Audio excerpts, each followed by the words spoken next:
রাসূলুল্লাহ সাল্লাল্লাহু আলাইহি সাল্লাম দুনিয়াতে আগমন করলেন বনু হাশেম থেকে। তিরমিজির বর্ণনা 3605 নম্বর হাদিস। এই হাদিসে আল্লাহ রসুল সাল্লাল্লাহু আলাইহি ওয়াসাল্লামের ইরশাদ, নবীজি বলেন, ইন্নাল্লাহ আস্তাফা মিন ওয়ালাদি ইব্রাহিম ইসমাঈল। আল্লাহ তাআলা ইব্রাহিম আলাইহিস সালাতু ওয়াস সালামের সন্তানদের মধ্য থেকে ইসমাঈল আলাইহিস সালাতু ওয়াস সালামকে নির্বাচন করলেন। ওয়াস্তাফা মিন ওয়ালাদি ইসমাঈল বনি কিনানা। ইসমাঈল আলাইহিস সালাতু ওয়াস সালামের বংশ থেকে বনি কেনানা গোত্রকে নির্বাচন করলেন। ওয়াস্তাফা মিন বনি কিনানাতা কুরাইশান। বনু কেনানা থেকে আল্লাহ তাআলা কুরাইশ বংশকে নির্বাচন করলেন। ওয়াস্তাফা মিন কুরাইশিন বনি হাশিম। কুরাইশ থেকে আল্লাহ তাআলা বনু হাশিমকে নির্বাচন করলেন। রাসূলুল্লাহ সাল্লাল্লাহু আলাইহি ওয়াসাল্লাম বলেন, ওয়াস্তাফানি মিন বনি হাশিম। আল্লাহ তাআলা আমাকে বনু হাশিম থেকে নির্বাচন করেছেন। রাসূলুল্লাহ সাল্লাল্লাহু আলাইহি সাল্লাম দুনিয়াতে আসলেন। নবীজি সাল্লাল্লাহু আলাইহি সাল্লামের আগমন, জন্মের আরবি হলো মিলাদ, সাথে আন নবী লাগাইলে মিলাদুন নবী। এখানে আন নবী দ্বারা উদ্দেশ্য মুহাম্মদ সাল্লাল্লাহু আলাইহি ওয়াসাল্লাম। পুরাটার অর্থ দাঁড়ায় মুহাম্মদ সাল্লাল্লাহু আলাইহি ওয়াসাল্লামের জন্ম। তিনি আসলেন পৃথিবীতে।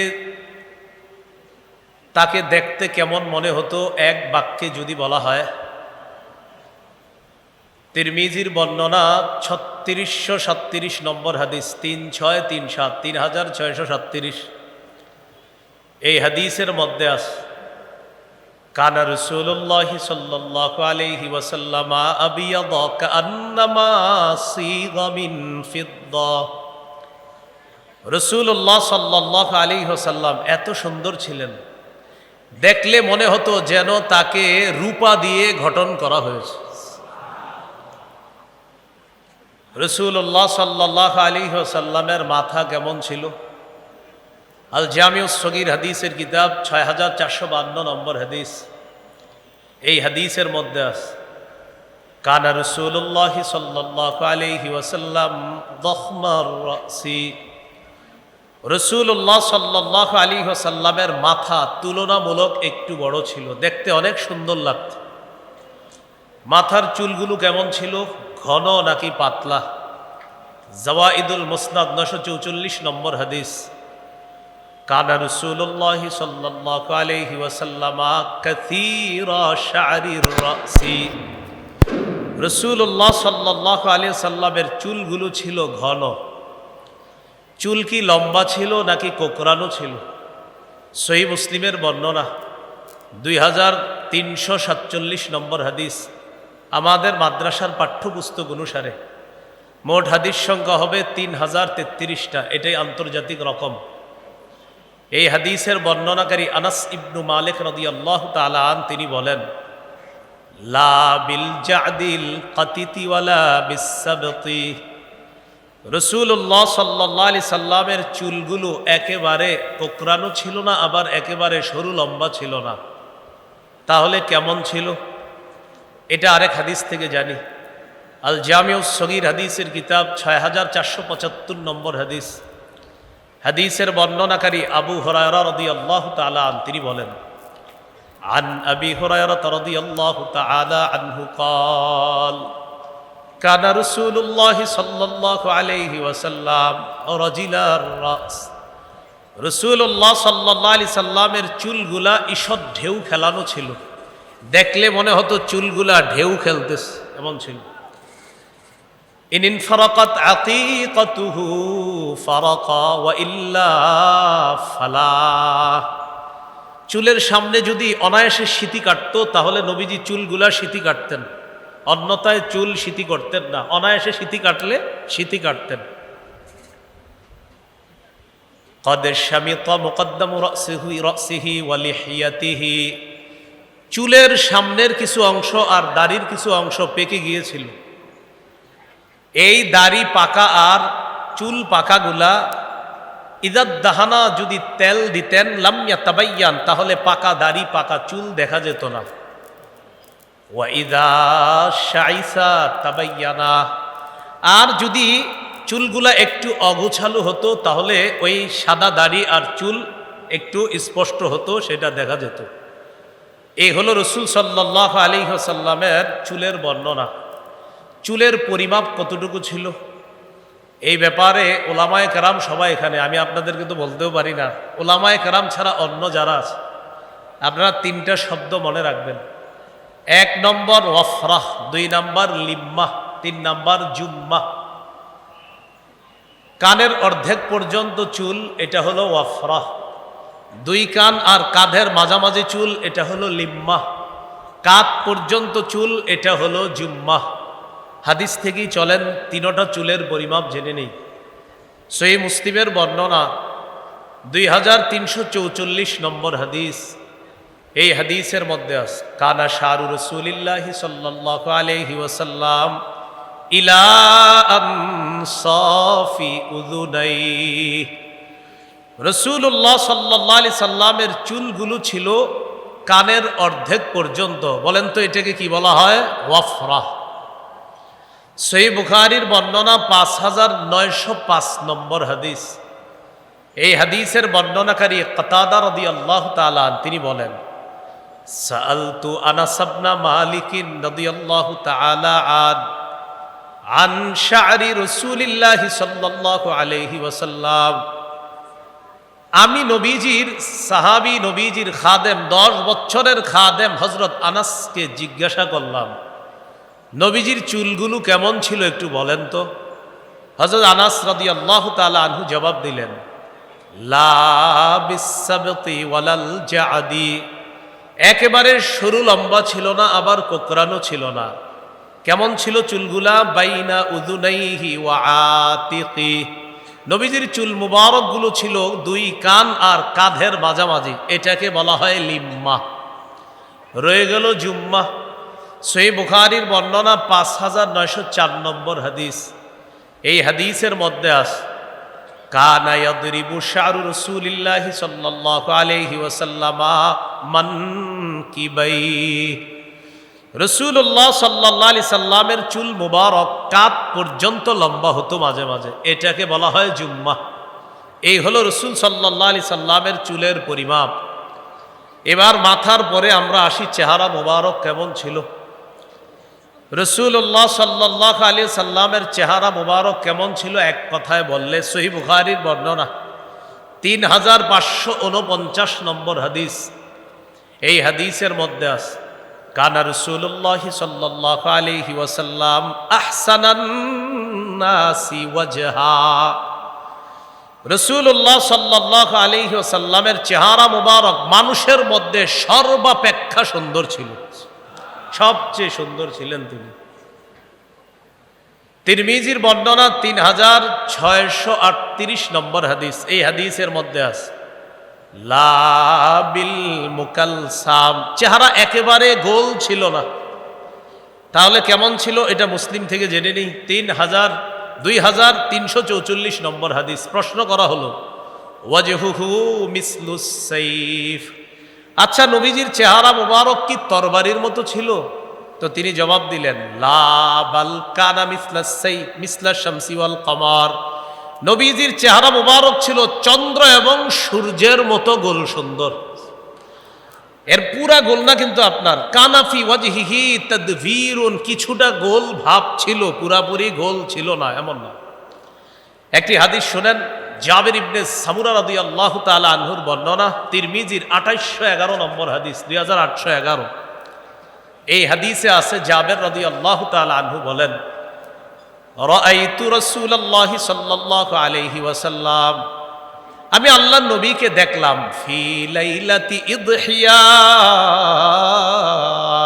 জোছনা রাতে।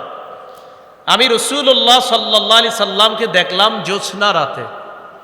ফাজআলতু আনজুরু ইলা রাসূলিল্লাহি সাল্লাল্লাহু আলাইহি ওয়াসাল্লাম ওয়া ইলাল কমার, আমি একবার নবীর চেহারা মুবারকের দিকে তাকাইলাম, আরেকবার চাঁদের দিকে তাকাইলাম। আল্লাহর কসম, হুয়া আহসানু ইনদি মিনাল কমার, আল্লাহর কসম আমি চাঁদের দিকে দেখলাম, নবীর দিকে দেখলাম, চাঁদের চেয়েও নবীকে আমার কাছে বেশি সুন্দর মনে হয়েছে। আল জামিউস সগীরের মধ্যে আসছে ইয়াতালাল্লাহু ওয়াজহুহু তালালু আল কমারি লাইলাতাল বদরি, পূর্ণিমার রাতের চাঁদ যেমন সুন্দর, নবীর চেহারা মুবারক ঠিক তেমন সুন্দর উজ্জ্বল হয়ে যেত। এ হলো চেহারার বর্ণনা। রয়ে গেল কপাল। কপাল ছিল কেমন? ওয়াসিআল জাবিন, ললাট ছিল প্রশস্ত, কপাল ছিল প্রশস্ত। কপালের পরে দেখেন দুইটা ভুরু আছে। হ্যাঁ, এই ভুরু কেমন ছিল? আজাজ্জাল হাওয়াজিবি সাওয়াবিগা ফি গায়রি কান্নিন বাইনাহুমা ইরকুন ইউদিররুহুল গাদাব। নবীজির ভুরুগুলো ছিল বক্র, ঘন, সুন্দর, সরু ছিল বক্র। দুই ভুরুর মাঝে ফাঁকা ছিল, মিল ছিল না। ফি গায়রি কারনিন, একটা আরেকটার সাথে মিলিত ছিল না। মাঝখানে বাইনাহুমা ইরকুন, মাঝখানে একটা ছোট্ট রগের মতো ছিল। সাহাবায়ে কেরাম বলেন এত সুন্দর ছিল এটা। ইউদিররুহুল গদব, যখন নবী রাগ করতেন তখন এই জায়গার রগটা মতো চমৎকার ভাবে স্পষ্ট হয়ে উঠত। যদি একটু রাগ করতেন এই জায়গায় আপনার রগটা হালকা স্ফীত হয়ে যেত, দেখতে বড় চমৎকার লাগতো, সুন্দর লাগতো। গর্ভবতী স্ত্রীদেরকে এইগুলা একটু শোনায়েন, বুঝছেন? নাটক সিনেমা না দেখা এইগুলা শোনাবেন। নবীজি নাক কেমন ছিল, কান কেমন ছিল, এগুলা এদেরকে লিখে দিবেন, টানায় দিবেন, ঘরের জানালায় ঝুলিয়ে দিবেন। নাটক সিনেমা দেখেন, দেখার পর যে সন্তান পেট থেকে আসে পরে এটা গিয়া শাহবাগ গিয়ে ইসলামের বিরুদ্ধে কথা বলে। এরকম ফ্যাক্টরি এখান সম্পদ তো এমনই আসবে। আল্লাহ আমাদেরকে হেফাজত করেন। এই ছিল রাসূল সাল্লাল্লাহু আলাইহি ওয়াসাল্লামের ভুরু। এরপরে আপনার নবীজি সাল্লাল্লাহু আলাইহি সাল্লামের ভুরুর নিচে চোখ। চোখ কেমন ছিল? সহিহুল আদাবিল মুফরাদ কিতাবের নাম কিন্তু আল আদাবুল মুফরাদ, এটা ইমাম বুখারীর লেখা। এটার আপডেট ভার্সন হলো সহিহুল আদাবিল মুফরাদ। সেটা বিশাল হিস্টোরি, সহিহ, এটা অন্য জগৎ। তো সহিহুল আদাবিল মুফরাদ 988 নম্বর হাদিসের বর্ণনা। এই হাদিসের মধ্যে আছে কানা রাসূলুল্লাহ সাল্লাল্লাহু আলাইহি ওয়াসাল্লাম আযীমাল আইনাইন, নবীজি সাল্লাল্লাহু আলাইহি সাল্লামের চোখ তুলনামূলক একটু বড়, দেখতে ডাগর ডাগর চোখ বিশিষ্ট ছিল। জান্নাতীদেরকে আল্লাহ যে হুর দিবেন, এই হুরদের চোখ হবে ডাগর ডাগর চোখ বিশিষ্ট। আল্লাহ আমার নবীকে দুনিয়াতে এই ডাগর ডাগর চোখ ওয়ালা নবী বানায়েছে। চোখের ভিতরে মণি, এটা কেমন ছিল? আদআজাল আইনাইন, তিরমিজির বর্ণনা 3638 নম্বর হাদিস, লম্বা হাদিস। এখানে আসছে আদআজাল আইনাইন, চোখের দুই মণি ছিল খুব কালো, ঘন কালো ছিল। জাবির ইবনে সামুরা রাদিয়াল্লাহু তাআলা আনহু বলেন, রাআইতু রাসূলুল্লাহ সাল্লাল্লাহু আলাইহি ওয়াসাল্লাম, আমি আল্লাহ নবীকে দেখলাম, দেখার পর মনে মনে বললাম কুলতু আকহালাল আইনাইন, নবীর চোখ মুবারক দেখে আমার মনে হলো চোখের মধ্যে সুরমা লাগানো। আমি নবীজির দিকে দেখলাম, দেখার পর আমার মনে হলো নবীর চোখে সুরমা দেওয়া। ওয়ালাইসা বিআকহালা, আসলে চোখের মধ্যে সুরমা দেওয়া না। এর মানে আমার নবীর দুই চোখ আল্লাহ এত সুন্দর করে বানিয়েছে, দেখলে মনে হতো সুরমা দেওয়া আছে, আসলে সুরমা দেওয়া না। আমরা সুরমা দিয়ে সুন্দর বানাইলে চোখ যেমন হয়, আল্লাহ সুরমা ছাড়াই নবীর চোখ এমন ভাবে বানায় দিয়েছে। এই ছিল চোখের সৌন্দর্য। চোখের পাশে রয়ে গেল নাক। নাক ছিল কেমন? আকনাল ইরনিন, নাক তুলনামূলক একটু উঁচা ছিল। লাহু নূরুন ইয়ালু, নাকের উপরের অংশে একটা আলো উদ্ভাসিত হতো, একটা নূর উদ্ভাসিত হতো। ও আবার নূর মানে কিন্তু নূরের তৈরি না, এখানে আবার একটা বিষয় বুঝতে হবে। হ্যাঁ, একে এক আজীব ঝামেলা। মানে আমরা অনেক সময় বলি অমুক রে, অমুক হুজুর রে, আল্লাহ মাশাল্লাহ তার চেহারাটা কি নুরানি চেহারা। নুরানি মানে কিন্তু নূর না। নুরানি বললে কি নূরের তৈরি হওয়া আবশ্যক হয় না। লম্বা প্রমাণ আদি দেওয়া যাবে, অনেক প্রমাণ দেওয়া যাবে যে নূর বললেই নূরের তৈরি হয় না। বলে নূর বললে কিসের তৈরি হয় না? নূর। এই জন্য যারা নাকি নবীজিকে নূর বলে তারা বলে ক্বাদ জাআকুম মিনাল্লাহি নূর, এই আয়াত দিয়ে দলিল দেয়। এটার বিপক্ষে আমার লম্বা আলোচনা আছে যে নূর বললে যে নূরের তৈরি হয় না। অসংখ্য অগণিত দলিল দিয়েছি যে নূর বললে নূরের তৈরি হয় না। এর সবচেয়ে বড় প্রমাণ আল্লাহু নূরুস সামাওয়াতি ওয়াল আরদ, আসমান জমিনের নূর আল্লাহ, নাউজুবিল্লাহ, আল্লাহ কি নূরের তৈরি? জানি না। হ্যাঁ, তা আল্লাহ নূরুস সামাওয়াত আছে, তো নূর বললে যদি নূরের তৈরি হওয়া লাজেম হয়, তো আল্লাহ কি বলবেন? এই জন্য এইগুলা না বুঝেন নাই, নূর বললে নূরের তৈরি না, এটা অসংখ্য জায়গা আছে। ওয়াজালাল কমার নূর, আল্লাহ বলছে চন্দ্রকে করেছেন তিনি নূর। চাঁদ কি নূরের তৈরি? জানি না। অসংখ্য অগণিত প্রমাণ দেওয়া যায়, নূর বললে নূরের তৈরি হয় না। কিয়ামতের ময়দানে তো এমন হবে, ইমানদারদেরকে আল্লাহ তাআলা বলবেন যে ইমানদারদের সামনে পিছনে শুধু নূর আর নূর হবে। মুনাফিকরা বলবে নাক্তাবিস মিন নূরিকুম, একটু থামো না, তোমাদের থেকে একটু নূর নেই। তো ইমানদার নূরের তৈরি। এই জন্য নূর বললেই নূরের তৈরি হয় না। রাসূল সাল্লাল্লাহু আলাইহি সাল্লামের নাক একটু উঁচা ছিল, এখান থেকে নূর উদ্ভাসিত হতো, আলো উদ্ভাসিত হতো। এই ছিল নাকের বর্ণনা। রয়ে গেল নিচে গাল। গাল মুবারক কেমন ছিল? সাহলাল খাদ্দাইন, ছিল সমান। দেখেন, সমান বললে মাথায় আসতে পারে এটা কেমন সমান, কিভাবে? মোট কথা, মানুষের গাল যেমন সুন্দর হতে পারে, আল্লাহ নবীর গাল ঠিক তেমন সুন্দর করে বানিয়েছে। গালের পরে রয়ে গেল দাড়ি মুবারক কেমন ছিল? কাসাল লিহিয়া, দাড়ি ছিল ঘন। এরপরে একটু নিচে আসেন, দাঁত মুবারক কেমন ছিল? মুফাল্লাজাল আসনান, সামনের দাঁত কিছুটা ফাঁকা ছিল, সুন্দর ছিল সামনের দাঁতগুলা, কিছুটা ফাঁকা, দেখতে অস্বাভাবিক সুন্দর লাগতো।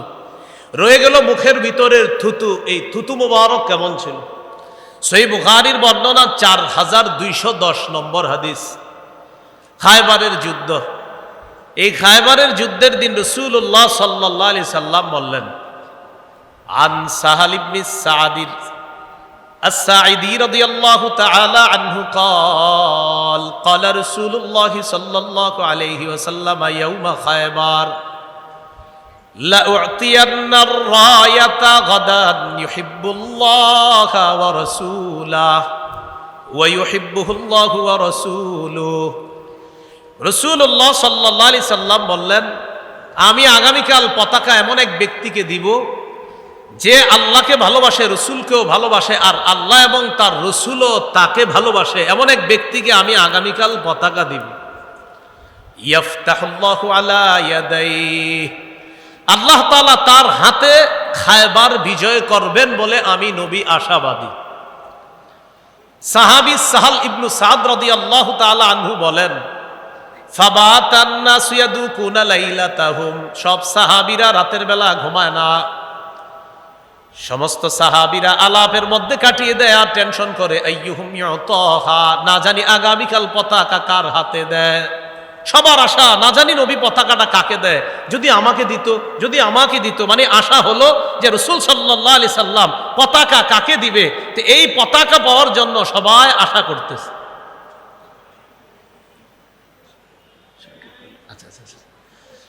তো আলী ইবনে আবি তালেব রাদিয়াল্লাহু তাআলা আনহুকে পতাকা দিবেন রাসূল সাল্লাল্লাহু আলাইহি ওয়াসাল্লাম। আচ্ছা, হারে ফেলা যাও, তো সবাই টেনশন, মনে হয় পতাকাটা আমাকেই দিবে। পরের দিন সবাই নবীজি সাল্লাল্লাহু আলাইহি সাল্লামের সামনে আসছে। আসার পর রাসূলুল্লাহ সাল্লাল্লাহু আলাইহি সাল্লাম বললেন, আইনা আলী ইবনে আবি তালেব, আচ্ছা আলী কোথায়? এই কথা বলার পর সাহাবায়ে কেরাম জবাব দিলেন, ইশতাকি আইনাই, হুজুর আলীর তো চোখে সমস্যা। নবীজি বললেন, তার কাছে লোক পাঠাও, ডাকো। আলী রাদিয়াল্লাহু তাআলা আনহুকে ডাকলেন। ডাকার পর ফাবাসাকা রাসূলুল্লাহ সাল্লাল্লাহু আলাইহি ওয়াসাল্লাম ফি আইনাইহি, রাসূলুল্লাহ সাল্লাল্লাহু আলাইহি সাল্লাম তার দুই চোখের মধ্যে থুতু দিয়ে দিলেন। থুতু দেওয়ার সাথে সাথে হযরত আলীর চোখ দুইটা ভালো হয়ে গেছে। সাহাবী বলেন, এমন ভালো হলো যেন তার চোখের মধ্যে কোনো সমস্যাই কখনো ছিল না, এমন ভালো হয়ে গেল তার দুই চোখ। এই ছিল রাসূল সাল্লাল্লাহু আলাইহি ওয়াসাল্লামের থুতু মুবারক। তো যাই হোক, রাসূলুল্লাহ সাল্লাল্লাহু আলাইহি ওয়াসাল্লামের জীবনী নিয়ে আলোচনা চলছে, হবে, চলতে থাকবে ইনশাআল্লাহ। বড় বড় উলামায়ে কেরাম আলোচনা করবে ইনশাআল্লাহ। আজকে অন্তত যতটুকু জানলাম যে রাসূল সাল্লাল্লাহু আলাইহি সাল্লাম জন্মের পরে তিনি কেমন ছিলেন, দেখতে কতটা সুন্দর ছিলেন, এই বর্ণনা জানলাম। সর্বশেষ কথা, মিলাদ অর্থ জন্ম, মিলাদুন নবী অর্থ মুহাম্মদ সাল্লাল্লাহু আলাইহি সাল্লামের জন্ম। মিলাদ বললে যেন কারো মাথায় এটা না আসে যে মিলাদ মানি কিছু নাচানাচি আর কিছু করার পর একটা মুনাজাত হবে, এরপর কিছু বিলাই হবে, বিতরণ হবে আর খাবো। মিলাদ মানি কিন্তু এটা না। মিলাদ মানি মুহাম্মদ সাল্লাল্লাহু আলাইহি সাল্লামের জন্ম, এই কথাটা সবাই মাথায় রাখবো। আরেকটা হলো সিরাত, নবীজির জীবনী। যাই হোক, আল্লাহ রসুল সাল্লাল্লাহু আলাইহি সাল্লামের জীবনী যেন আমরা আমাদের জীবনে বাস্তবায়ন করতে পারি, আল্লাহ তৌফিক দান করেন। সুবহানাল্লাহি ওয়া বিহামদিহি, সুবহানাকাল্লাহুম্মা ওয়া বিহামদিকা আশহাদু আল্লা ইলাহা ইল্লা আনতা আস্তাগফিরুকা ওয়া আতুবু ইলাইক। আমিন। ওয়া আখিরু দাওয়ানা আলহামদুলিল্লাহি রাব্বিল আলামিন। আসসালামু আলাইকুম ওয়া রাহমাতুল্লাহ।